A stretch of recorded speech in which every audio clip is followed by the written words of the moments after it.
ঘরে কাজটাই করতেন, একরকম জীবন ছিল। তো এখন ঘরে কাজ করছেন, টাকা আর্ন করছেন এবং সন্তানদেরকেও লালন পালন করছেন, কাজটা একটু বেড়ে গেল না আপু?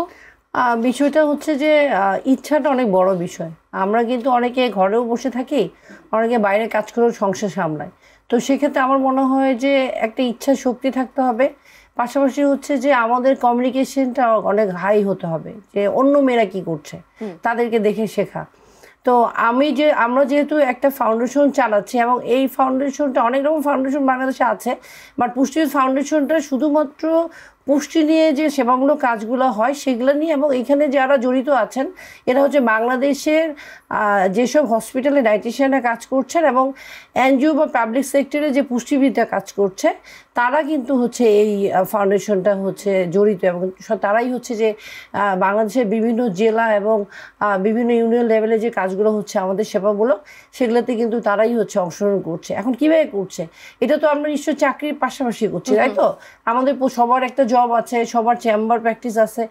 তো আমাদের সেবামূলক কাজটা আমরা হচ্ছে বিভিন্ন জেলাতে আমাদের পেশাবিদরা ওভাবে ভাগ করে নিয়েছে, যার যেদিন সুযোগ হচ্ছে তারা সেই মানুষটাকে সুস্বাস্থ্য বজায় রাখতে এবং রোগ হওয়ার পরে যে আমরা পথ্য দিয়ে থাকি সেই বিষয়গুলোকে অ্যাওয়ার করার জন্য আমাদের ফ্রি ক্যাম্পিংয়ের মাধ্যমে আমরা কিন্তু সেটাকে চলমান রেখেছি। তো আমরা একজন মানুষের সুস্থ এবং অসুস্থতা দুইটাই নিয়েই কাজ করছি।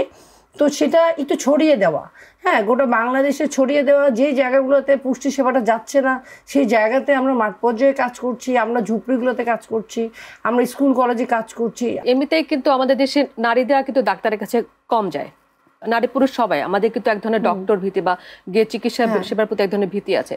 তো সেই ক্ষেত্রে বড় বড় যেসব রোগ রয়েছে সেগুলো তো শুধুমাত্র সেই রোগের জন্য বেশি যাওয়া হয়। তো সেক্ষেত্রে ডায়েটিশিয়ান বা ডায়েট বলে যে আলাদা একটা বিষয় আছে, বা পুষ্টিকর খাদ্য গ্রহণের মানে সেটা যে জেনে বুঝে করতে হয়, সেটা জানার সংখ্যাটা আসলে কিরকম, বা হয় না যে আসলে কি মানুষ সচেতন? এই বিষয়টা শুনবো আপনার কাছ থেকে। তবে তার আগে জানিয়ে দিই যে শুধুমাত্র আমরা গল্প করবো বিষয়টা একদমই তা না, আমরা গল্প করতে করতে আপনাদের সাথে কুইজ খেলবো। তো 3টা পার্ট থাকছে আমাদের, 3টা পার্টে 3টা কুইজ থাকছে। তো 3টা কুইজেরই যিনি সঠিক উত্তর দিবেন তার জন্য থাকছে পারফেক্ট ইলেকট্রনিক্সের পক্ষ থেকে গিফট হ্যাম্পার। ঠিক আছে? তো একটু পরে সেই কুইজটাও খেলে ফেলবো এবং এরপরে আমাদের সাথে একজন বিশেষ অতিথি জয়েন করবেন অন্য একটা বিষয় নিয়ে। তো সেই গল্পটা, তার সাথে যে গল্প করবো সেই গল্প আপনাদেরকে মনোযোগ দিয়ে শুনতে হবে, এবং সেই গল্পের মধ্যে থেকেও 2টো প্রশ্ন থাকবে দুজনের জন্য, সেটাও কিন্তু একটা কুইজ। এবং লাস্ট এপিসোডে থাকবে হচ্ছে, লাস্ট পর্বে থাকবে হচ্ছে একটা চমৎকার ধাঁধা, যেটা পারলে অবশ্যই 30+ পয়েন্ট পাবেন, আর যদি না পারেন তাহলে -15 হয়ে যাবে। মানে খেলার নিয়মটা আমি শুরুতেই বুঝিয়ে দিলাম।